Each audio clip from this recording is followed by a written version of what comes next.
you ever felt, just stuck in a loop of negative thinking? Well, today we're going to dive into a really profound idea from A Course in Miracles that offers a way out. It's from Lesson 302, and it's all about a simple yet powerful shift in perception that might just change everything. We all know that feeling, right? Getting caught in that mental spin cycle of fear or anger or resentment. A Course in Miracles actually has a name for this state. It calls it darkness. But here's the thing. It's not some evil force out there in the world. Nope. It's a deeply personal, internal experience that every single one of us has to navigate. So the Course frames this whole internal struggle with this really powerful contrast. On one side, you've got darkness, which is all about states like fear, judgment, and that feeling of being separate from everyone. And on the other side, light. That represents love, understanding, and unity. But the crucial insight here is that this isn't some epic battle you have to win. It's simply a choice between two different ways of seeing the world, and of course, ourselves.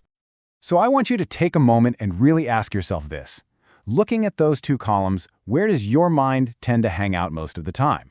And hey, the goal here isn't to judge yourself. It's just about simple awareness. Because, that awareness is always the very first step toward making a change.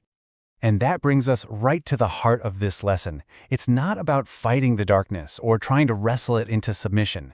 It's about learning to see differently. It's about really getting a handle on the incredible power of your own perception to completely shift your internal reality. And here it is, the central instruction of the whole lesson. Where darkness was, I look upon the light. Just notice the phrasing for a second. It's an active choice you make right now, in the present moment. It implies that light and darkness aren't in two different zip codes. They're two possibilities coexisting in the exact same space. What you experience simply depends on where you decide to put your focus. So this leads to the core teaching, which is a big one. We don't experience the world directly. We experience it through the filter of our own thoughts. So it follows that if we can change the filter, we can change our reality. That's a huge shift from being a passive victim of what happens to you to being an active creator of your experience. That's an incredibly empowering idea, right? This choice really boils down to two different mindsets, or you could even think of them as two different operating systems. The ego-based mind is super reactive, it's rooted in fear, and it's constantly scanning the outside world for threats and problems. But the loving mindset? That's a conscious choice. It's rooted in unity, and it understands that the real power is in our internal focus, not in what's happening outside of us. Okay, this all sounds great in theory, but how do we actually apply it, moment to moment when things get tough? Well, the lesson gives us a simple, practical toolkit. It breaks the whole process down into 3 actionable steps you can literally start using today. Think of this as a daily workout for a more peaceful mind. It's a simple 3-part process.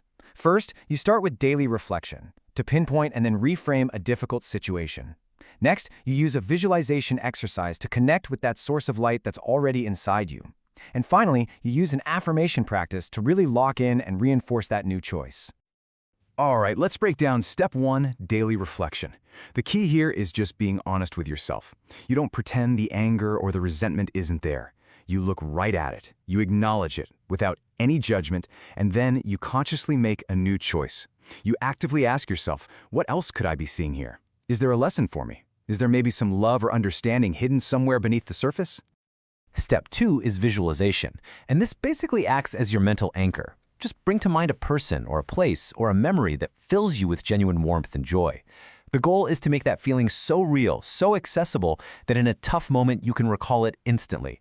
It's just a powerful reminder that this light is always inside of you, ready to go. And finally, we have step 3, affirmation. This is all about actively rewiring those old automatic thought patterns.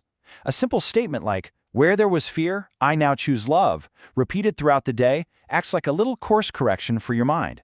It gently steers it away from those old habits and back toward the light. So, as we start to wrap this up, the message becomes incredibly clear, doesn't it? This isn't about sitting around and waiting for the world to change so you can finally feel some peace. The power, the choice, the responsibility, it's all in your hands. It's your turn to look. And this, right here, is the ultimate takeaway. The shift from darkness to light is a purely internal job.